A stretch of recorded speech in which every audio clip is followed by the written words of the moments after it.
আমরা বের হয়েছি 15ই নভেম্বর রাতে 12টায় শুরু করি। প্রথম আমরা 3 পার্বত্য শুরু করি। প্রথম বান্দরবান, রাঙামাটি, খাগড়াছড়ি, এরপর ফেনী, কুমিল্লা, ব্রাহ্মণবাড়িয়া, হবিগঞ্জ।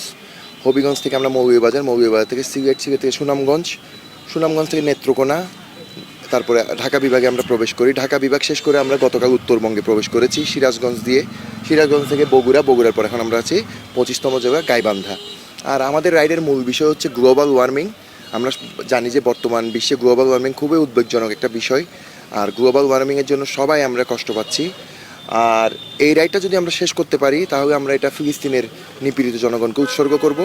এছাড়া আমরা আরও প্ল্যাকার্ড নিয়ে এসেছি 75টার মতো বিভিন্ন ধরনের, যেগুলোতে আমরা বিভিন্ন ধরনের মেসেজ দিচ্ছি। যৌতুককে না বলুন, তারপর বাল্য বিবাহকে না বলুন, তারপরে কৃষি ট্রেনের ব্যবস্থা করুন, রেশনের ব্যবস্থা করুন গরিব মানুষদের জন্য দারিদ্র্যের তারতম্যের ভিত্তিতে। তারপর হচ্ছে প্লাস্টিককে না বলুন, পাটের দ্রব্য ইউজ করুন। আর আরেকটা বিষয় হচ্ছে উল্লেখযোগ্য যে আমরা প্রত্যেক জায়গায় একটা করে গাছ লাগাচ্ছি, যেটা আমরা প্রত্যেক জেলা শহরে বা নার্সারি পেলে ওদের থেকে নিয়ে লাগিয়ে দিচ্ছি।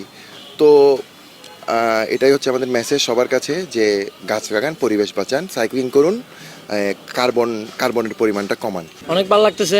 64 জেলা ভ্রমণ করতেছি, নিজের দেশটাকে ঘুরে দেখতেছি। তো সব সাইকেলিস্টের একটা স্বপ্ন 64 জেলা ঘুরে দেখবে। বিভিন্ন জেলায় আমরা নতুন মানুষকে এক্সপ্লোর করতে যাচ্ছি, বিভিন্ন জায়গা এক্সপ্লোর করছি। এগুলো আসলে আমরা শহরে যেহেতু থাকি, এগুলো আমাদের জন্য নিত্য নতুন না, মানে নতুন। তো আমাদের এগুলো অবশ্যই ভালো লাগবে।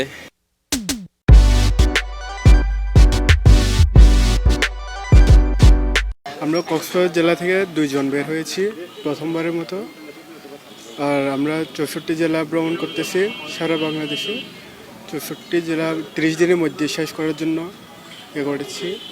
আর আমরা পরিবেশ নিয়ে সচেতনতা হওয়ার জন্য এই রাইডগুলো দিচ্ছি। ধন্যবাদ। কেমন লাগছে?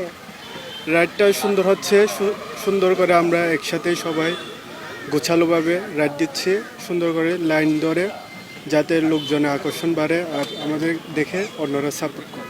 যুব সমাজের একটি অংশ ছিল চট্টগ্রাম থেকে 9 জন, তারা সাইকেল করে 64টা জেলায় একটা বার্তা নিয়ে যাচ্ছে যে এই দেশটা হওয়া উচিত সাম্প্রদায়িক সম্প্রীতির দেশ।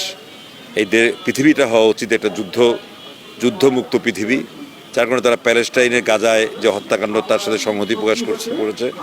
ইউক্রেন রাশিয়ার যুদ্ধ বন্ধ হওয়া উচিত, এবং দেশে দেশে যে যুদ্ধ এবং আমাদের দেশে বর্তমানে যে পরিস্থিতি, সাম্প্রদায়িক সম্প্রীতি, এটা যাতে বিনষ্ট না হয়। মুক্তিযুদ্ধের বাংলাদেশ, সেই বাংলাদেশে যাতে একটা পৃথিবীর মানচিত্রে মাথা উঁচু করে দাঁড়াতে পারে, এইরকম একটা বার্তা নিয়ে তারা নিজ উদ্যোগে সাইক্লিং যে গ্রুপ করেছে। এবং তারা এই সময়ে, এই দুঃসময়ে একটা যখন দেশ নিরাপদ নয়, যখন যুব সমাজ নিরাপদ নয়, তখন তাদের এই উদ্যোগ অবশ্যই একটা ইতিবাচক।